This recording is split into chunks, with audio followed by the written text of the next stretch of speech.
안녕하십니까. 저번 시간 계약갱신 요금 일부분 하다가 강의를 마쳤는데요. 제가 저번 시간에 좀 시간이 쫓겨서 좀 급하게 한 부분이 있었던 것 같아서 좀 마음이 남았습니다. 그래서 계약갱신 요구 중요한 포인트 잡아가면서 다시 한번 살펴보겠습니다. 일단 이 계약갱신 요구의 내용은 상가건물 임대차 보호법에도 비슷하게 거의 유사하게 나오고 있습니다. 따라서 상가건물 임대차 보호법과 비교했을 때 다른 점들이 있습니다. 그런 부분에 집중을 하셔서 공부를 하시면 좋을 것 같고요. 일단은 가장 포인트는 뭐냐면 계약갱신 요구권은 기본적으로 구도가 이렇습니다. 임차인이 임대인에게 통상적으로 계약기간이 만료가 다가오면 임대인과 임차인이 가만히 있지는 않습니다. 양 당사자가 가만히 있더라도 공인중개사가 날짜가 오게 되면 다 체크를 해요. 그래서 임대인과 임차인 측에 계약갱신의 의사가 있는지를, 그리고 만약 계약갱신을 하게 되면 어떤 조건을 할지에 대해서 다 알게 됩니다. 근데 그런 과정에서 임대인이 계약을 갱신을 원치 않는 경우가 있을 겁니다. 그런데 반대로 임차인은 계속 머물고 싶을 때, 그럴 때 일방적인 의사표시로 갱신을 요구권을 행사하는 겁니다. 계약의 갱신은 기본적으로 당사자인 임대인과 임차인의 합의에 따라 이루어진 것이지만, 계약갱신 요구권은 특별하게 임차인의 일방적인 의사만으로 계약이 갱신되는 효과가 발생되는 겁니다. 이런 측면에서 봤을 때 상당히 엄청난 권리인 거죠. 다만 일방적인 어떤 경우에더라도 일방적인 의사표시만으로 계약이 갱신된다면 임대인에게 너무 가혹할 겁니다. 그런데 임대차 계약은 가장 기본적인 신뢰관계입니다. 따라서 신뢰관계를 깨뜨렸다고 볼 수 있는 그 사정이 있다면 임대는 그와 같은 사유로서 거절할 수 있도록 정하고 있습니다. 다만 그러한 거절 사유를 수상적으로 규정하게 되면 분쟁의 소지가 많기 때문에 열거하고 있습니다. 그래서 다만 각호의 어느 하나에 해당하는 경우에는 그러하지 아니하다, 이런 표현을 쓴 겁니다. 그렇다면 이 부분에서도 이제 출제 포인트가 있습니다. 자, 그러면 이 문장에서는 포인트는 언제, 어느 기간 내에 갱신 요구권을 행사하는지가 포인트입니다. 법문에는 6조 제1항 전단의 기간이 이른다고 하는데, 이 기간은 임대차 기간이 끝나기 6개월 전부터 2개월 전까지 기간이라고 명시되어 있습니다. 주택 임대차법이나 상가건물 임대차법에는 이런 어떤 기간이 명시되어 있는데 항상 이 기간 내에 이루어져야 합니다. 법에서 어떤 기간 내에 뭘 해야 합니다면 반드시 준수해야 합니다. 이 기간을 벗어나서 어떤 의사표시를 하게 되면 효력이 없습니다. 그렇기 때문에 이 기간이 상당히 중요한 의미를 갖고 있습니다. 근데 보통 이제 지식이 없으신 분들은 이런 것들을 이제 눈여겨보지 않는데 이런 부분 상당히 중요합니다. 묵시적 갱신도 마찬가지고요. 자, 그러면 어떤 사유로 거절할 수 있는지를 살펴보겠습니다. 일단은 시험은 1호와 4호가 이제 포인트가 됩니다. 1호는 이기의 차임액에 해당하는 금액이 이대로 차임을 연체한 사실, 과거에 연체한 내역이 있다는 겁니다. 내력이. 그러니까 지금 당장 밀린, 지급하지 않은 연체 차임이 2개월분 이상이 있다는 게 아니라 과거에 연체 내력이 있다는 겁니다. 상가건물 임대차법도 마찬가지고요. 다만 이런 부분이 이제 차이가 있습니다. 배우면. 그 다음에 2호, 3호는 당연한 내용입니다. 읽어보시면 임차인이 거짓이나 그 밖에 부정한 방법, 이런 신뢰관계를 완전히 깨뜨린 거죠. 3번 서로 합의하여, 이건 신뢰관계하고 상관없지만 임대인이 욕을 한 거죠. 이마이마 사정 때문에 이런 거니까 좀 양해를 해달라. 대신에 내가 금전적 보상해주겠다. 충분히 있을 수 있는 경우입니다. 이제 4호, 임차인이 임대인의 동의 없이 목적 주택의 전부 일부를 전대한 경우, 기본적으로 민법상 임대차 계약에 따르면 해지할 수 있는 조항이죠. 이런 경우에 계약갱신을 거절할 수 있는 정당한 사유가 있다. 그래서 32에 기출이 됐는데 어떻게 나오는지 볼까요? 임차인이 임대인 동의 없이 목적 주택을 전대한 경우 임대인은 계약갱신 요구를 거절하지 못한다? 아니다. 거절할 수 있다. 정당한 사유에 해당되기 때문에. 그래서 출제는 이런 형태로 나온다는 겁니다. 자, 4호는 바꿔요. 5호. 임차인이 임차한 주택의 전부 일부를 고의나 중대한 과실로 파산한 경우, 만약 출제를 하고 싶다면 이 부분입니다.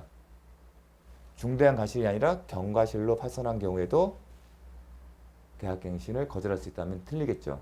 어떤 경우에만? 중대한 과실로 파산한 경우에만.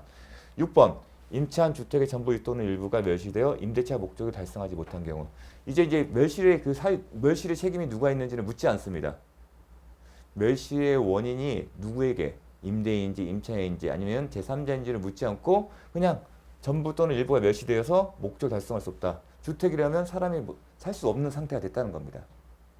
주택이기 때문에 그런 경우는 당연히 계약갱신을 거절할 수 있다고 보는 게 타당할 겁니다. 자, 7호. 임대인이 다음 항목의 어느 하나에 해당하는 사유로 목적 주택의 전부 또는 대부분을 철거하거나 재건축하기 위하여 목적 주택의 점유를 회복할 필요가 있는 경우입니다.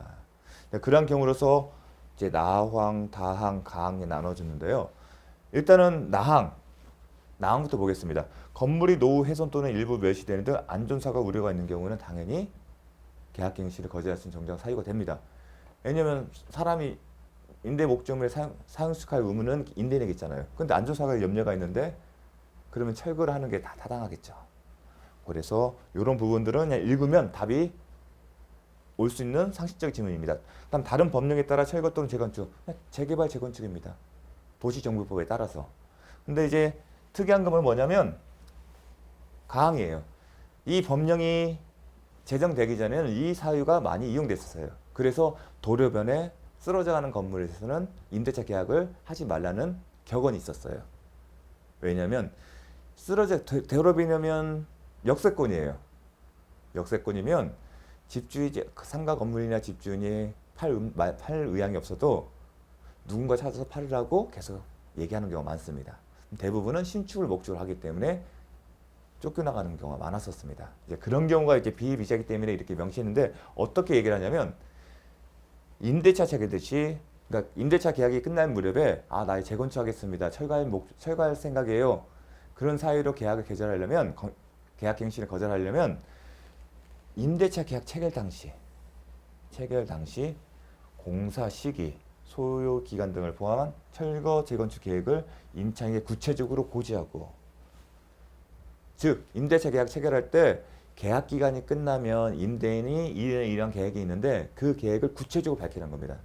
당연히 구체적으로 얘기를 했으면 그 내용은 임대차 계약서에 포함이 되어야 합니다. 근데 계획이 이렇다는 것뿐만 아니라 실제로 그 계약에 따르는 경우입니다. 실제로 그 계약에 따라서 따르는 경우에만 거절할 수 있다는 겁니다. 그래서 이런 요건을 갖추는 경우는 사실 드뭅니다. 하지만 간혹 가다가 이제 상가 수익형 부동산의 경우에는 신축 목적을 하는 경우에는 이런 사정이 있으면 당사자 합의해서 적당한 보상금을 주고 해결하는 경우가 많습니다. 그래서 요 내용 기억하시고 중요한 것은 이제 8호예요. 실제로도 거래상 많이 활용됩니다. 어떤 사유였죠? 여러분도 이제 신문이나 방송을 통해서 많이 들으셨을 텐데 임대인이 목적 주택에 실제 거주하려는 거고 내가 살 거야. 이게 직계 조속이나 직계 비속도 포함한다는 거. 근데 이 문장 자체는 이론의 여지가 없어요. 해석상. 그런데 하나의 이슈가 발생했었습니다. 계약갱신 요구권을 행사한 이후에 임대인이 제3자의 목적물을 매각했을 때 그 경우입니다. 우리가 보통 중개업자를 통해서 계약갱신 요구권을 행사하게 되면 계약갱신 요구권을 행사한 상태입니다. 아니면 새로운 소유자가 바뀌게 되면 거주할 의사가 있으니까 비워주세요. 그런 얘기를 하는 경우가 많습니다. 근데 하나의 쟁점이 이제 어떤 경우가 발생했냐면 임대인이 뭐 살겠다고 하게 되면 이제 임차인은 이사를 갈 생각을 해요. 근데 문제는 뭐였냐면 이런 경우였어요. 일단은 법조문의 기간이면 계약기간 만료 6개월 전부터 2개월 전 계약기간 만료.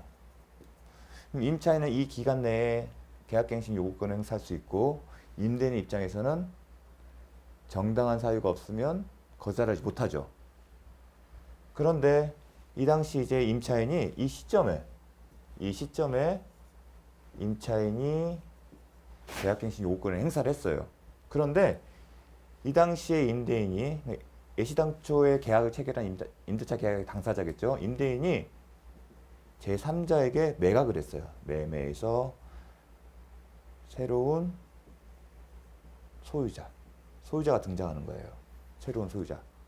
그러면 우리가 이제 주택임대차 보호법에 따르면 임대차 계약인 이전에 있었겠죠. 그리고 대부분 대항 요건을 갖췄기 때문에 이 새로운 사유자는 이 임대차 계약의 지위를 승계하는 거잖아요. 그렇죠. 이 사람이 임대인이 되는 거예요. 그러니까 종전의 임대인이겠죠. 종전의 전의 임대인. 새로운 임대인. 당연히 전에 임대인은 매각의 계약이 있었으니까 아무런 얘기를 안 했을 거예요. 다만 매매가 진행될 거다. 그런 얘기만 했을 겁니다. 그러니까 이제 이 새로운 소유자가 아직 기간이 남아 있었어요. 임차인한테 내가 살 거니까 이사해주소 계약갱신을 거절합니다를 통보를 한 겁니다. 이러한 경우, 즉 임차인이 계약갱신 요건을 행사할 당시에 임대인이 아니잖아요. 계약갱신 요건을 행사할 때는 전에 임대인이죠. 내가 계약 최초에 계약을 체결했던 사람이고, 그런데 새로운 소유자가 이러한 사유로 해서 거절을 할 수 있는지. 중요한 것은 이 기간 내입니다. 이 기간 내. 이 기간 내. 이 기간 내에 이렇게 얘기를 했을 때 과연 가능할까에 대한 쟁점이 있었습니다. 직관적으로는 이제 임대인 최초에 내가 계약을 체결한 상대방이 그런 얘기를 하는 게 맞지 않을까 하는 얘기가 나오는데, 왜 이런 게 이슈가 될 수밖에 없었냐면 새로운 소유자는 아직 계약 기간 만료 전이기 때문에 임대인의 지위를 승계해요. 배웠잖아요. 저번 시간에. 대항 요건을 갖춘 이후에 매매 등의 이유로 목적물이 양도되면 양수인은 임대인의 지위를 승계한다. 그럼 이 사람도 임대인이잖아요. 그러면 기간이 아직 도과되고 이 기간 내라면, 법이 정한 기간 내라면 8호를 사유로 거절할 수 있는 게 아닌가. 쟁점이 된 겁니다. 그 연결고리는 새로운 소유자가 기존의 임대차 계약을 승계하는 거기 때문에. 그럼 이 사람이 같은 사람 똑같이 취급하자는 거죠. 그리고 기간이 남아 있으니까. 하지만 이제 그런 것 때문에 이제 쟁점이 됐는데 대법원 판례가 이제 정리를 했습니다. 일단은 판례 번호는요. 2000 지금 잘 보이게 1다. 자, 여기다 쓸게요. 2021다 2666 3일입니다. 2022년 12월 1일에 선고됐기 때문에 작년 33회 출제 당시에는 시험 당시에는 이 판례가 없었습니다. 하지만 34회 올해의 경우에는 출제 범위에 들어갑니다. 따라서 요 사유가 지금 의미가 있습니다. 결론부터 나면 딱 이 두 가지로 지문을 정리할 수가 있어요. 어떻게 정리되냐면 맞는 지문부터 먼저 보겠습니다. 임차인이 임대차 계약 갱신을 요구하였더라도 요구한 사항입니다. 이미 요구한 사항이에요. 어떤 기간 내에? 그 법이 정한 기간 내에 임대인의 지위를 승계한 임차주택의 양수인도 갱신 거절 기간 내라면, 중요한 것은 이 기간 내라면입니다. 결국은 임차인의 입장과 임대인의 입장 그 조항을 조화시킨 거예요. 양수인이 임대인의 지위를 승계했다면 어차피 전에 있던 임대인도 이 기간 내에 하는 게 적절하기 때문에, 그래서 이 기간 내라면 8호에 따라 그 주택의 실제 거주를 이루한 갱신 거절을 할 수 있다. 이 지문이 대법원 판례에서 나온 내용입니다. 반대로 틀린 지문이 이렇게 나올 수가 있어요. 어떻게? 임대인의 실제 거주를 이루한 갱신 거절 가능 여부는 임차인의 계약갱신 요구할 당시 임대인만을 기준으로 보여한다. 그러니까 아까 문제의식을 정리하게 이거예요. 과연 실제 8호 사유로 해서 계약갱신 가장 가능 여부는 어느 시점에 기준으로 한 임대인을 볼 것인지가 쟁점이었던 거예요. 그래서 이런 지문을 만들어서 했죠. 임대인의 실제 거주 이유로 한 갱신 거절 가능 여부는 임차인의 갱신 요구를 할 당시 임대인만을 기준으로 보아야 한다. 그럼 틀린 지문입니다. 우리가 있던 대법원 판례 사안은 이 기간 내에 행사를 했었기 때문에 매도인이었어요. 즉 종전 임대인이었어요. 이 사람만을 봐야 한다는 얘기예요. 하지만 판례는 안 그죠?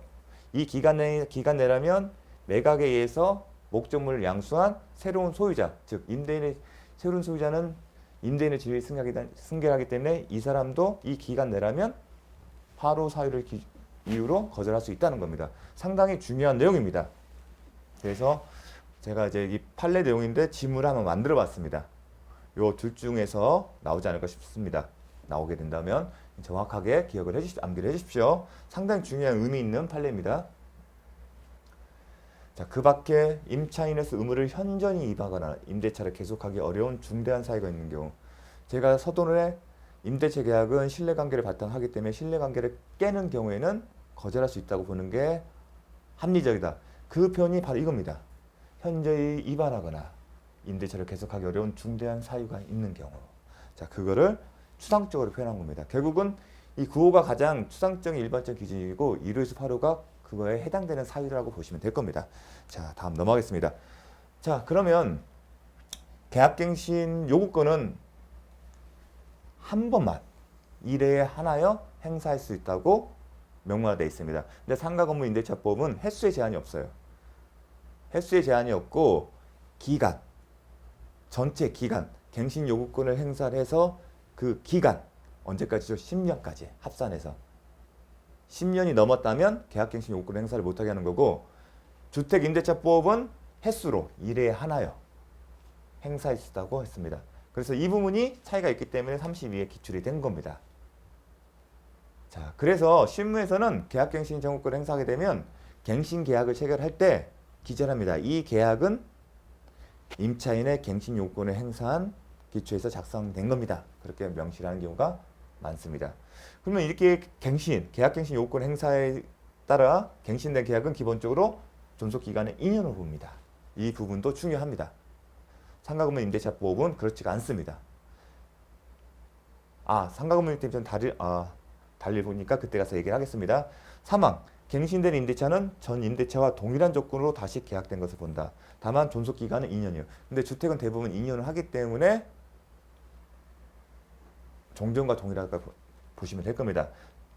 다만 이제 원칙은 보증금과 차임도 이제 동일하게 보는데, 다만 차임과 보증금은 7조의 범위에서 증감할 수 있다고 하였습니다. 그러면 7조가 뭘까를 이제 살펴봐야 할 겁니다.